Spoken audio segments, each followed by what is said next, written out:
एक छोटा सा रेलवे स्टेशन। सुबह का समय। हल्की ठंडी हवा चल रही है। एक नन्हा सा लड़का हाथ में चाय की केतली लेकर भीड़ के बीच से निकल रहा है और आवाज लगा रहा है, चाय चाय। कोई उस पर ध्यान नहीं दे रहा। कोई उसे नजरअंदाज कर रहा है। लेकिन उसकी आंखों में एक अलग ही चमक है। यह कहानी है नरेंद्र मोदी की। वडनगर का एक गरीब परिवार, जहां जिंदगी बहुत मुश्किल थी। पिता चाय बेचते थे और छोटा सा लड़का उनकी मदद करता था। जब दूसरे बच्चे खेलते थे तब वह ट्रेन में चाय बेच रहा होता था। कभी पेट भर खाना नहीं मिलता था, कभी नए कपड़े नहीं मिलते थे, लेकिन उसके अंदर एक आवाज बार बार कहती थी, मुझे कुछ बड़ा करना है। उसे किताबें पढ़ने का शौक था, खासकर स्वामी विवेकानंद के विचार। एक लाइन ने उसकी जिंदगी बदल दी, उठो जागो और तब तक मत रुको जब तक लक्ष्य प्राप्त न हो जाए।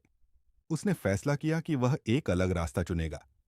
एक दिन बिना पैसे और बिना किसी योजना के वह घर छोड़कर निकल पड़ा।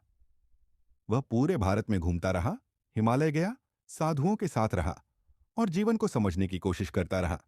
जहां लोग आराम ढूंढते हैं, वह अपना उद्देश्य ढूंढ रहा था। कुछ सालों बाद वह वापस आया और समाज सेवा में लग गया। दिन रात काम करता रहा, बिना किसी नाम और पहचान के। लोग हंसते थे, उसे कम समझते थे, लेकिन उसने कभी हार नहीं मानी, क्योंकि उसे पता था कि सपने सच करने के लिए अकेले चलना पड़ता है। धीरे धीरे उसकी मेहनत रंग लाने लगी और उसने राजनीति में कदम रखा। न कोई सहारा था, न कोई बड़ा परिवार, सिर्फ मेहनत और अनुशासन था। फिर आया साल 2001, जब उसे गुजरात का मुख्यमंत्री बनाया गया। लेकिन कुछ ही समय बाद एक भयानक भूकंप आया और सब कुछ तबाह हो गया। यह उसकी सबसे बड़ी परीक्षा थी, लेकिन उसने हिम्मत नहीं हारी। दिन रात काम किया, लोगों की मदद की और गुजरात को फिर से खड़ा कर दिया।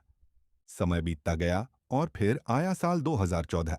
वही लड़का जो कभी रेलवे स्टेशन पर चाय बेचता था, अब भारत का प्रधानमंत्री बन चुका था। रेलवे प्लेटफॉर्म से लेकर देश के सबसे बड़े पद तक का सफर किसी किस्मत का खेल नहीं था।